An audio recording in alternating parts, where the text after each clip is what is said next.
جیسے جیسے انسان کی عقل وسعت اختیار کرتی جاتی ہے، اس کے علم کے اندر گہرائی اور گہرائی آتی جاتی ہے، وہ اسی طرح حیران اور ششدر ہوتا چلا جاتا ہے۔ اب سمندر کی تخلیقات کو دیکھ لیں، اور بہت ساری چیزیں دریافت ہوئیں، لیکن تھوڑا سا انسان آگے جاتا ہے تو اور چیزیں ملتی ہیں، آگے جاتا ہے اور چیزیں ملتی ہیں۔ اسی طرح جنگلات ہیں، جہاں انسان پہنچ سکا وہاں اتنی ہزاروں کی تعداد میں اللہ تعالیٰ کی مطلب جانور، پودے اور یہ نباتات و جمادات و حیوانات، ایسی ایسی چیزیں ہیں کہ انسان کی عقل دھنگ ہے،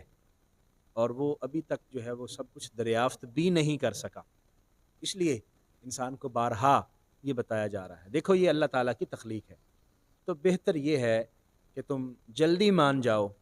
اور عقل و شعور کا صحیح معنوں میں استعمال کرتے ہوئے اس مالک کی وحدانیت اور اس کی قدرت تک پہنچ جاؤ، اور سر تسلیم خم کرتے ہوئے اس کے بندے ہونے کو تسلیم کر لو۔ کچھ پھل ایسے ہیں کہ وہ بالکل اوپر درخت کی طرف چڑھتے ہیں، ان کے ظاہری رنگ دیکھے جائیں اور ظاہری ان کی حیت دیکھی جائے تو ملتی ہے۔ جیسے آپ آج کل موسمی کا موسم ہے جی، مالٹے کا موسم ہے، فروٹر ہے، تو یہ سارے دیکھنے میں قریب قریب لگتے ہیں، ایک طرح کے ہیں، لیکن ان کے ذائقے مختلف ہیں اور ان کی بعض اوقات شکل میں بھی تھوڑی سی تبدیلی ہے۔ اسی طرح انگور ہیں، انگور آپ دیکھیں تو ایک طرح کے، بہت سارے انگور ایک طرح کے لگتے ہیں لیکن ان کے ذائقے مختلف ہیں۔ کھجوریں ہیں، کتنی قسم کی کھجوریں ہیں، درخت ایک طرح کا ہے لیکن اس پر پھل مختلف طرح کے لگتے ہیں، ذائقے مختلف ہیں۔ اللہ تبارک و تعالیٰ نے ارشاد فرمایا کہ یہ اس مالک کی کاریگری ہے، یہ اسی نے پیدا کیا ہے سارا کچھ، انسان کے بس کی بات نہیں ہے۔ انسان جتنا بھی ترقی یافتہ ہو چکا ہے، جو کچھ بھی کر چکا ہے، اللہ تعالیٰ کی قدرت کے مطابق کوئی چیز بھی پیدا نہیں کر سکا۔ اب آپ کو اللہ تعالیٰ نے اتنا رزق دیا ہے، گندم دی ہے، چاول دیے ہیں، دیگر اناج دیے ہیں، پھل دیے ہیں، تو جب اس کی کٹائی کا وقت آئے تو پھر یہ نہیں ہے کہ آپ کہو کہ یہ سارا کچھ میرا ہے، نہیں، اس میں سے اللہ کا حق بھی ہے۔ اللہ تبارک و تعالی نے اس میں سے اپنے رستے میں خرچ کرنے کا حکم بھی دیا ہے، جس کو ہم عرف عام میں عشر کہتے ہیں، اس کے بھی اپنے اپنے مسائل ہیں۔ اس لیے اللہ تعالیٰ نے جن کو کھیتی عطا فرمائی، جن کو زمین عطا فرمائی، اور ان کو اللہ تعالیٰ نے اناج اور پھل عطا فرمائے، باغات عطا کیے، تو ان کو اعوذ باللہ من الشیطان الرجیم، بسم اللہ الرحمن الرحیم، وَلَقَدْ يَسَّرْنَا الْقُرْآنَ لِلذِّكْرِ فَهَلْ مِن مُّدَّكِرٍ۔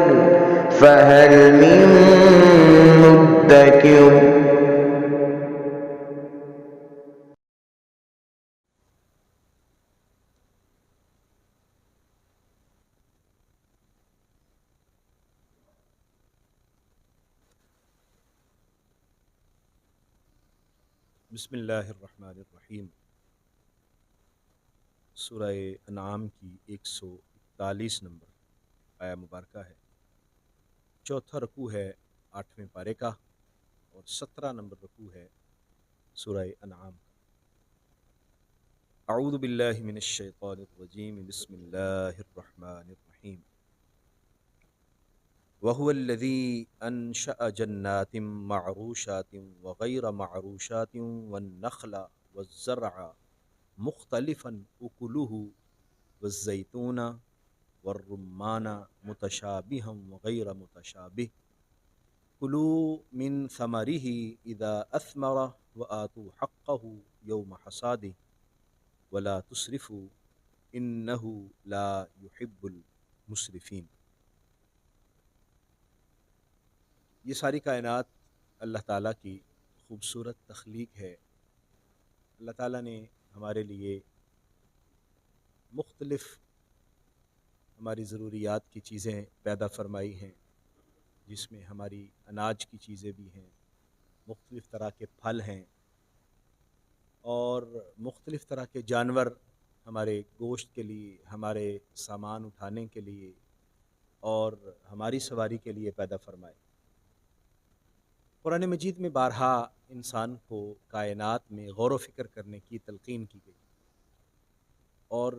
انسان اگر حقیقتاً اس بات میں غور و فکر کرے کہ یہ کائنات بنانے والا، وہ مالک، وہ قادر ہے، اور اس کائنات پر اس کی قدرت کتنی ہے تو انسان حیران رہ جاتا ہے۔ وسعت کتنی ہے اس کائنات میں، مخلوقات کتنی ہیں، ابھی تک تو انسان اللہ تعالیٰ کی مخلوقات ساری گن بھی نہیں سکا۔ اس کے اسرار و رموز، اس کی گہرائی اور اس کی تمام چیزوں کا احاطہ، یہ تو انسان کے بس کی بات ہی نہیں ہے۔ وہ ابھی تک مخلوقات کو گن بھی نہیں سکا کہ وہ کتنی ہیں۔ اور جیسے جیسے انسان کی عقل وسعت اختیار کرتی جاتی ہے، اس کے علم کے اندر گہرائی اور گہرائی آتی جاتی ہے، وہ اسی طرح حیران اور ششدر ہوتا چلا جاتا ہے۔ اب سمندر کی تخلیقات کو دیکھ لیں، اور بہت ساری چیزیں دریافت ہوئیں، لیکن تھوڑا سا انسان آگے جاتا ہے تو اور چیزیں ملتی ہیں، آگے جاتا ہے اور چیزیں ملتی ہیں۔ اسی طرح جنگلات ہیں، جہاں انسان پہنچ سکا وہاں اتنی ہزاروں کی تعداد میں اللہ تعالیٰ کی جانور، پودے اور یہ نباتات و جمادات و حیوانات، ایسی ایسی چیزیں ہیں کہ انسان کی عقل دھنگ ہے، اور وہ ابھی تک جو ہے وہ سب کچھ دریافت بھی نہیں کر سکا۔ اس لیے انسان کو بارہا یہ بتایا جا رہا ہے، دیکھو یہ اللہ تعالیٰ کی تخلیق ہے، تو بہتر یہ ہے کہ تم جلدی مان جاؤ اور عقل و شعور کا صحیح معنوں میں استعمال کرتے ہوئے اس مالک کی وحدانیت اور اس کی قدرت تک پہنچ جاؤ، اور سر تسلیم خم کرتے ہوئے اس کے بندے ہونے کو تسلیم کر لو۔ یہاں مختلف چیزیں اللہ تعالیٰ نے جو ہمیں عطا فرمائیں ہماری ضروریات کی، اور اللہ تعالیٰ نے ہمیں پھلوں کی صورت میں اور اناج کی صورت میں اور جانوروں کی صورت میں یہاں ان کا تذکرہ کیا جا رہا ہے۔ وَهُوَ الَّذِي أَنشَأَ جَنَّاتٍ مَعْرُوشَاتٍ، وہی ذات ہے، اللہ ہی کی وہ ذات ہے جس نے پیدا فرمایا ایسے باغات کو،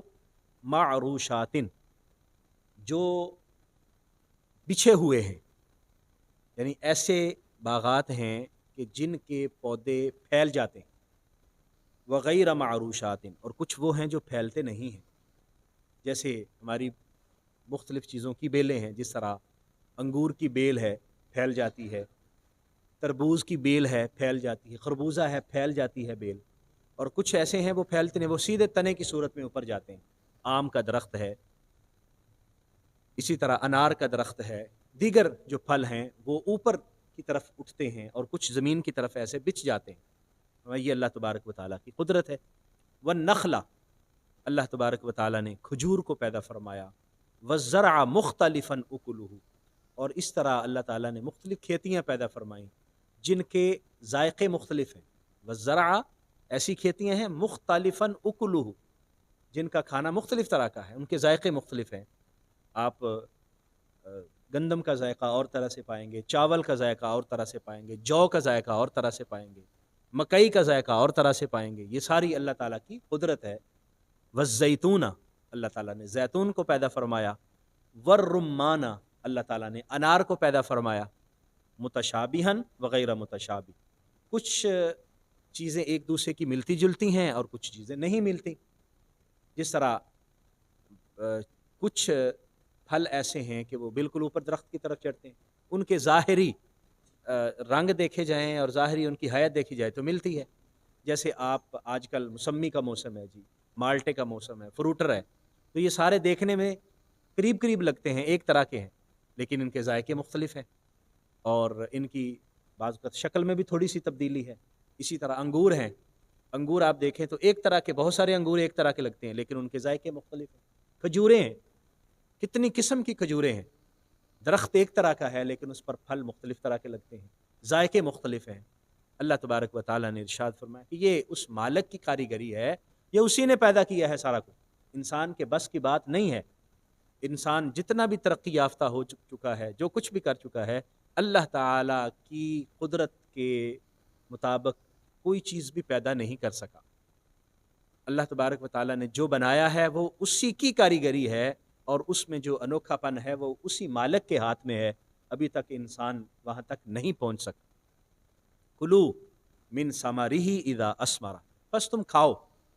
اس کا پھل جو اللہ تعالیٰ نے تمہیں پیدا فرمایا ہے، تمہارے لیے پھل کو پیدا فرمایا، اس میں سے کھاؤ، اذا اثمر، جب وہ درخت پھلدار ہو جائے، وَآتُوا حَقَّهُ يَوْمَ حَصَادِهِ، اور اس کا حق بھی ادا کرو کٹائی کے دن، جس دن پھل کاٹ رہے ہیں، جس دن اناج کاٹ رہے ہیں۔ اب آپ کو اللہ تعالیٰ نے اتنا رزق دیا ہے، گندم دی ہے، چاول دیے ہیں، دیگر اناج دیے ہیں، پھل دیے ہیں، تو جب اس کی کٹائی کا وقت آئے تو پھر یہ نہیں ہے کہ آپ کہو کہ یہ سارا کچھ میرا ہے، نہیں، اس میں سے اللہ کا حق بھی ہے۔ اللہ تبارک و تعالیٰ نے اس میں سے اپنے رستے میں خرچ کرنے کا حکم بھی دیا ہے، جس کو ہم عرف عام میں عشر کہتے ہیں۔ اس کے بھی اپنے اپنے مسائل ہیں، اس لیے اللہ تعالیٰ نے جن کو کھیتی عطا فرمائی، جن کو زمین عطا فرمائی، اور ان کو اللہ تعالیٰ نے اناج اور پھل عطا فرمائے، باغات عطا کیے، تو ان کو چاہیے کہ وہ اس کا حق بھی ادا کریں۔ اس کا حق کیا ہے کہ جب بھی اناج ہو، ویسے تو زکوٰۃ جو ہوتی ہے وہ ہمارے جو روپے پیسے پر اور دیگر مال تجارت پر جو زکوٰۃ ہوتی ہے وہ سال میں ایک مرتبہ ہوتی ہے،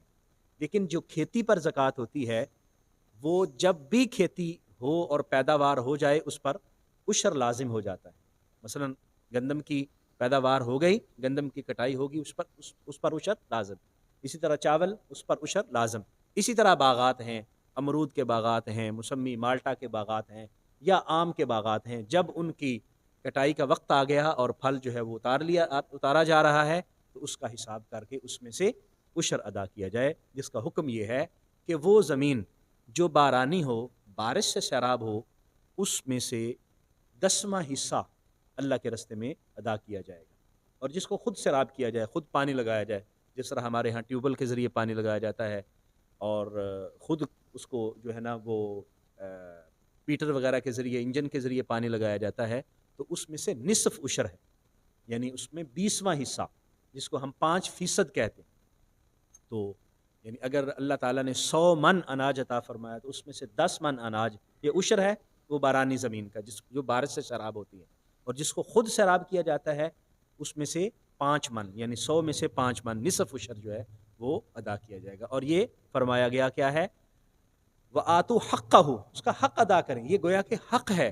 اس لیے اس کو بغیر کسی حل و حجت کے ادا کرنا چاہیے۔ وَلَا تُسْرِفُوا، اور اسراف نہ کریں، حد سے تجاوز، فضول خرچی جس کو ہم کہتے ہیں۔ ان اللہ لا يحب المسرفین، اللہ تعالیٰ اسراف کرنے والوں کو پسند نہیں کرتا۔ اسراف کیا ہوتا ہے؟ اس کی مختلف تفسیرات بیان کی گئی ہیں۔ ایک تفسیر اس کی یہ ہے کہ انسان جو اپنی ضرورت سے زائد فضول کاموں میں خرچ کرتا ہے اس کو اسراف کہتے ہیں، جہاں ضرورت نہیں ہے۔ اور بعض نے کہا ہے کہ یہاں یہ کہا گیا ہے کہ جب آپ اللہ کے راستے میں خرچ کریں تو اپنا بھی حساب کتاب رکھ کے، یہ نہ ہو کہ سب کچھ اللہ کے راستے میں دے کے اب پھر لوگوں سے آپ بھیک مانگتے رہیں۔ اپنے گھر کے اخراجات بھی ہیں، بیوی بچوں کے اخراجات بھی ہیں، ان کی ضرورت کو بھی دیکھنا ہے۔ آپ کے جو فرائض ہیں، جو جہاں پر نفقہ خرچ کرنا آپ کے ذمہ فرض ہے، وہاں پر بھی ادا کرنا، اور اگر وہاں ادا نہ کرے آدمی، ادھر ادھر کرتا رہے، تو یہ اسراف ہے۔ اور ایک اس کی تفسیر یہ ہے کہ اللہ کے راستے کے علاوہ کسی جگہ پر گناہ کے کام میں 1 روپیہ بھی خرچ کرنا اسراف ہے۔ گناہ کے کام میں اللہ کے راستے کو چھوڑ کر گناہ کے کام میں 1 روپیہ خرچ کرنا بھی اسراف ہے، اور اگر نیکی کے کام میں بہت زیادہ پیسے بھی خرچ کیے جائیں تو یہ اسراف نہیں ہے، یہ اللہ تعالیٰ کے راستے میں خرچ کرنے کے زمرے میں آتا ہے۔